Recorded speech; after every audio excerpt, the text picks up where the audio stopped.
Yo guys, it is Captain Thorpe here and welcome to the Champions League final preview between Liverpool and Tottenham. Can Liverpool make it 6? Can Spurs make it 1? Who is going to win the biggest cup in European football, in club football? It's brilliant. It's going to be a brilliant final. It's between two English teams. Who's going to win it? We'll have to wait and see. And in today's video, we are going to be predicting the final. We're going to be going through my predicted lineups, and we're also just going to explain how both teams managed to get this far in the Champions League. So if we look at the groups, this is how the groups ended. You've got Liverpool's group. They were joint on points with Napoli. They just about scraped through. They had equal head-to-head with Napoli, winning 1-0 at home, losing 1-0 away. They had equal goal difference. It went down to goals 4 against Napoli, and we just about managed to scrape through by that. And if you look at the other group, you had Tottenham, who went through on away goals in head-to-head against Inter. So their head-to-head against Inter was 2-2. But because they had that away goal, it proved to be crucial and meant that Spurs scraped through by the skin of their teeth as well. Which meant that both teams could so easily be in the Europa League right now, but they've managed to just about get into the round of 16. And then, from then on, made the final. So It's been an incredible performance for both teams, by both Liverpool and Spurs to get this far. So let's have a look at Liverpool's group first. So the way Liverpool did it, obviously it started on the first day of the season against PSG at Anfield. Bobby Firmino in the 91st minute, coming off the bench, doing his iconic celebration after scoring the winner. Brilliant performance there. 3-2 to Liverpool, put 3 points on the board, which proved to be crucial in the end because then we didn't have the best run at all. We lost to Napoli away from home, Insigne scoring in the 90th minute to win 1-0. We then did go and inevitably beat Red Star Belgrade 4-0, but we then lost the Red Star away from home 2-0. And against Red Star, that has to be such an easy 6 points. And we didn't take it at all. We only took 3 points from that, heaping really unnecessary pressure on the final 2 games against PSG and Napoli. And then we went on to lose against PSG 2-1. And if we look at the table after 5 game weeks, we were in 3rd place. And it was going to be a really tough victory against Napoli required to go through to the round of 16. We had to win either 1-0 or by 2 goals, and somehow we managed to get a 1-0 win. We managed to grind it out. Salah with a brilliant goal through the keeper's legs, and Alisson in the 92nd minute making an incredible save. I'll tell you what, if that's Karius in net, then we're probably in the Europa League right now, because he probably wouldn't have made that save against Milik. Brilliant performance from Alisson, and that is why we actually managed to get out the group in the end. So Liverpool just scraping through. But if we look at Spurs, it's a similar story for them.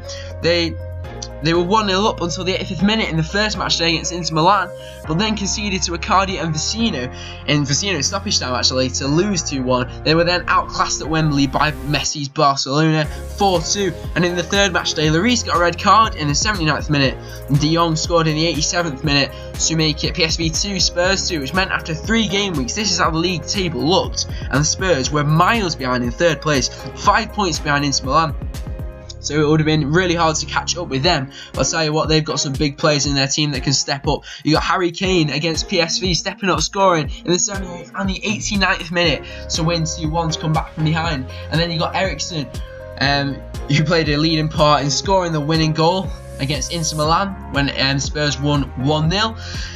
And then on the final match day, Spurs ended up needing a draw. And in the 85th minute, even though they were 1-0 down against Barcelona at the Camp Nou, Lucas Moura stepping up like he stepped up later on in the tournament. What a signing he's been. And he scored the equalising goal that just about sent Spurs through. So this is what the final groups look like. And how Liverpool and Spurs managed to get through even out of the groups is unbelievable. But to get to the final from that position, it's really incredible. And if we look at the knockout stage, if we move on to the knockout stage, in the round of 16, Liverpool, they were in a run of poor form when they played Bayern Munich in the first leg.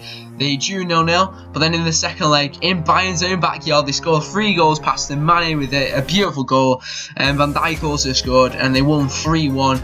And putting themselves through to the quarterfinals. But if you look at Spurs, they had an even better performance against Dortmund, winning 3-0 in the first leg with 2 late goals from Vertonghen and Llorente, which pretty much saw the tie off. But then a solid performance in the second leg to win 1-0. And then in the quarterfinals, nothing special for Liverpool. Liverpool beating Porto 2-0 and 4-1. But then the Spurs quarter-final was quite something. It was quite something. They beat City with a Son winner 1-0 in the first leg. And they had Aguero actually missed a penalty in that leg. But then if you look at the second leg, wow, Wow, the second leg was incredible. Probably the best game of the Champions League this season. City winning 4-3 on the night, but losing out on away goals. And for me, that was a win for football. That was a win for football. Spurs have spent no money in the transfer window. City had spent, God knows how much, 700 million or whatever it is in the last like 5 years, 6 years, whatever it is. They spent so much money and they still couldn't beat the heart of Spurs, which is brilliant for me. I absolutely love that. And we had the VAR drama at the end. That's why I'm so for VAR, because it gave me such a brilliant night. The looks on Sterling's face, on Pep's face, it's just to die for, really. And that's just made my year. That look on Sterling's face when he thought he scored the winner, thought he'd been the hero, and it was wiped away from him by VAR. Yes, yes, yes. Oh my word, brilliant. It was brilliant just to see him. And I'll tell you what made it even more special for me, not just that I hate City and everything they stand for, but with just basically building success off Arab money, not having any fans, but and obviously having Sterling who I hate. But what made it even more special is actually I'd invested in quite a few Spurs players in their live cards on FIFA, and that VAR decision at the end meant that I won £500,000 coins on FIFA, which made it even more sweeter. It was brilliant. It was a brilliant night. I was absolutely gassed for Spurs. I'm so happy that City did manage to get the quadruple in the end. They have to make do with a domestic treble with no European elements. It's not a real treble. I want to get a lot of stick off City fans in the comments with that. But yeah, I'm happy Spurs managed to get through and line up a semi-final clash with Ajax. If we move on to the semi-finals, then we had Barcelona v Liverpool. I mean, both the semi-finals were. It's just probably the best semi-finals that the Champions League's ever seen. This season has been the best Champions League ever, in my opinion. It's been unbelievable. Barcelona beating Liverpool 3-0 in the first leg. And as much as Barcelona played very well, I don't think it deserved to be a 3-0. But either way, people say maybe Liverpool should concentrate on the league. It's not going to happen. But in the second leg, they turned it around. They won 4-0 against all the odds. You've got Gini Wijnaldum in the first leg playing a false 9. Not playing well at all after Firmino was injured, and then the second leg brought off the bench and scored 2 goals in 2 minutes, the same 2 minutes as when Liverpool scored against Milan in Istanbul in 2005. It was unbelievable. Gini Wijnaldum absolutely grabbing the game by the scruff of the neck, and Divock Origi stepping in for Firmino. I mean, I tell you what, he stepped up big time.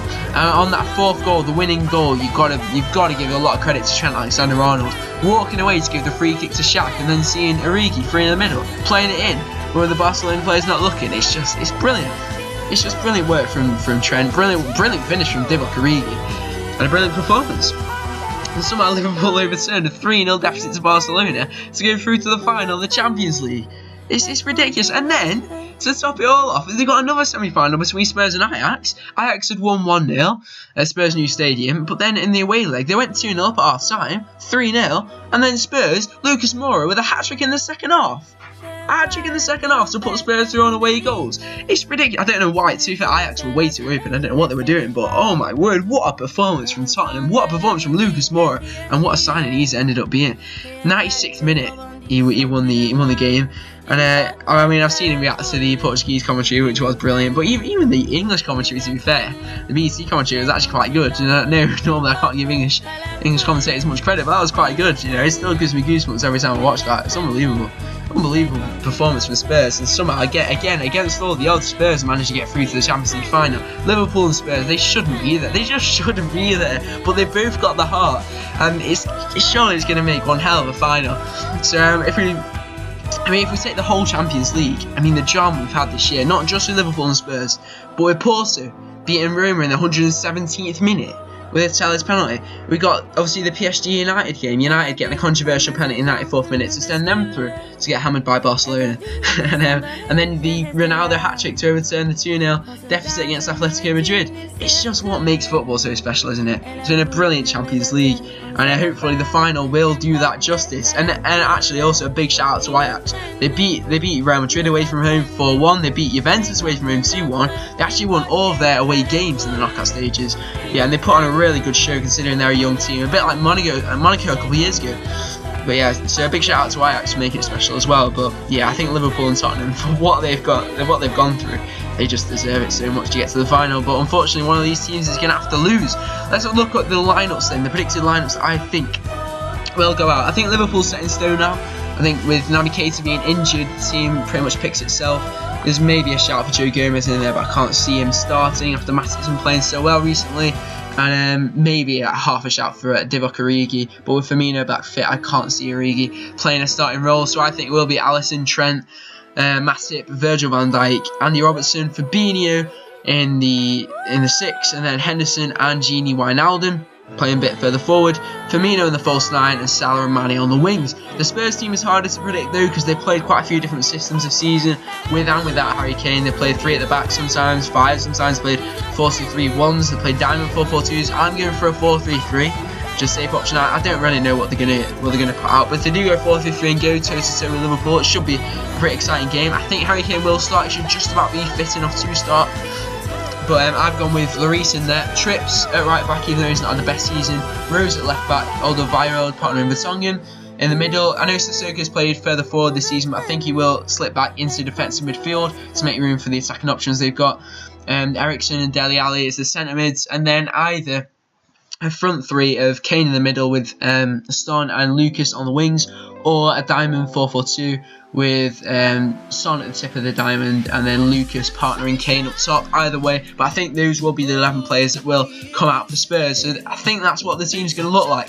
So that's basically the preview done. All that's left to do is give my prediction, and as much as I would love a dramatic final to top off this brilliant Champions League season, I don't think it's going to be that close. I think Liverpool will win reasonably comfortably. I think they'll go maybe 2-0 ahead. Spurs might grab one back, because Spurs do have the heart, you know, Poch and the players, they've got the heart to come back, but I don't think they will be able to do it all the way, because there is quite a big quality drop off between Liverpool and Spurs in my opinion. So I think it will be a good win for Liverpool, a solid 2-1 victory, but let me know in the comments what you think it's going to be. Hopefully there will be full of drama, I'm sure there will be, but I'm going to go for a 2-1 to Liverpool. Hope you guys have enjoyed the preview. Leave a like, subscribe if you haven't already for more videos, and I will catch you guys later. Adios.